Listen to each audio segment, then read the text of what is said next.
Hello, everyone. Welcome to week 3 of Field. I feel like everything is going by so fast. So you have 3 assignments that are due this week. So you have your discussion assignment that is due. You also have your peer-to-peer field discussion that is due, but it is, you just need a total of 5. So if you haven't been working on them, it's a good time to start so you don't have to wait till the very end. Also, you have your week 3 field reflection log. So I will be going through your discussion assignment and your field reflection log, since most of you guys are really familiar with the peer-to-peer field discussion. So the discussion assignment that you are asked to do this week is you're going to complete the conflict intelligence self-assessment and calculate your results. So this actual assessment, I'm going to actually show it to you here. You don't need to actually submit it or even tell me your score. This is for your own self-reflection to internalize and kind of process what comes from it, and that's what the assignment is essentially about. And so you're just going to be asked based on this survey that you complete once you go through and you answer the questionnaire. It's only a couple of questions. I think it's a total of 20, right? And so then you will, based on your score that you get, you will be able to assess from here. So if you get from a 20 to 34, you have a lot of work to do, and that's okay, because I think that comes with experience, right? In the field and even in your personal life, there's always going to be some sort of conflict that you're going to have to work through with someone, and you want to make sure that at least where your starting point is as you enter the field. So that's okay. Don't feel so bad if you have you get a score down here, because I promise you I initially started out maybe about more work to do when I was in the field, and then as I progressed and years going, I want to say that now I am here, but it took me years to get here. So don't feel bad if you aren't where you need to be. Don't worry about it.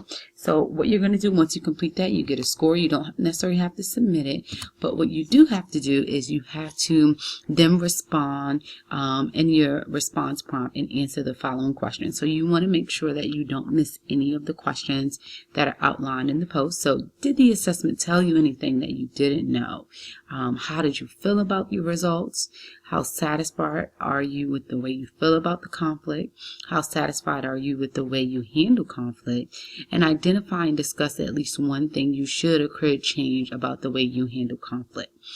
And thinking about something you could change about how you handle conflict, where do you think you could start? Are you willing to make such changes? Or what help do you need? And I can give you guys just a little bit of my personal background just to get your wheels spinning for this assignment.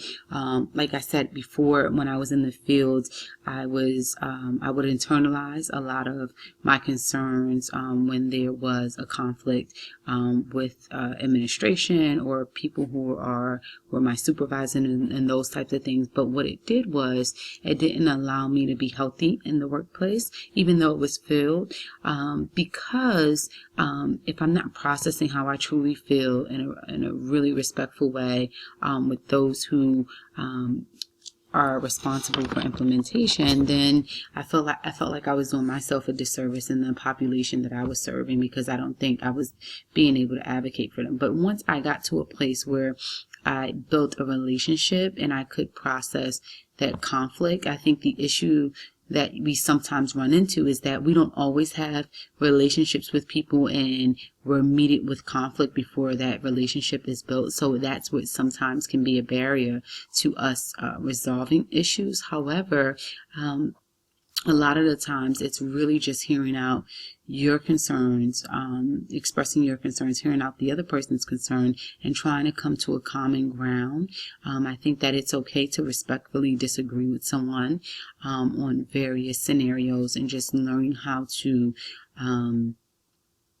really get your point across without any escalations. Because the reality is we're all human, and everyone is going to be triggered. I know you hear that word a lot, be triggered by different things that we say, or how our body language and our nonverbal cues and those types of things. And so, an example for me on how I, got better is I just, made sure that I was really concrete and in my learning experience, and if I didn't know things, that was okay. And then I also learned to accept constructive criticism. Like, that's totally okay, and you learn and you grow from it. And just allowing people to let them know how you're feeling and what your ultimate goal is. So that's how you manage conflict. It's not like you go back and forth. And with this whole scenario, it's this idea is that at the end of the day, we need to come up with a goal that is going to benefit either the clients, my well-being, your well-being, and everyone's kind of sanity.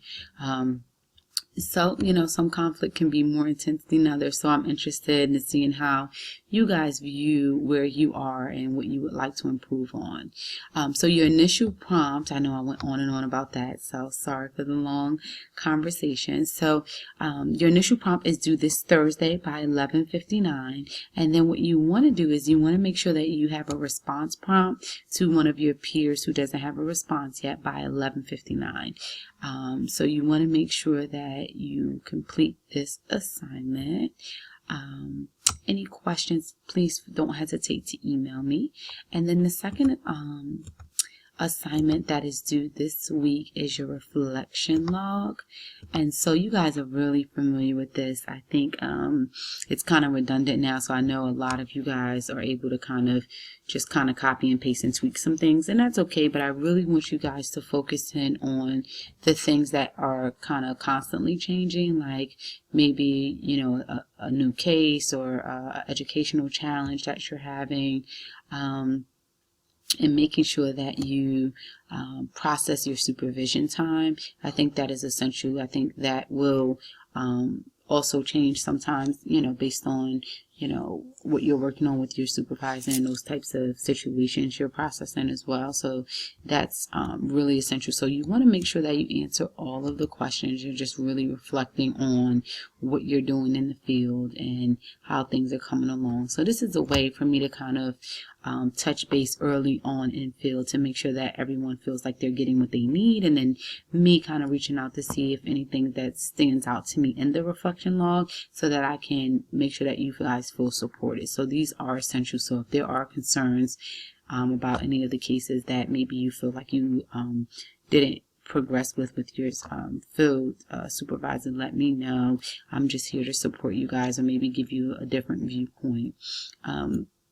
So those are your assignments for this week. You also have your peer-to-peer discussion as well. And other than that, have a fabulous week. I look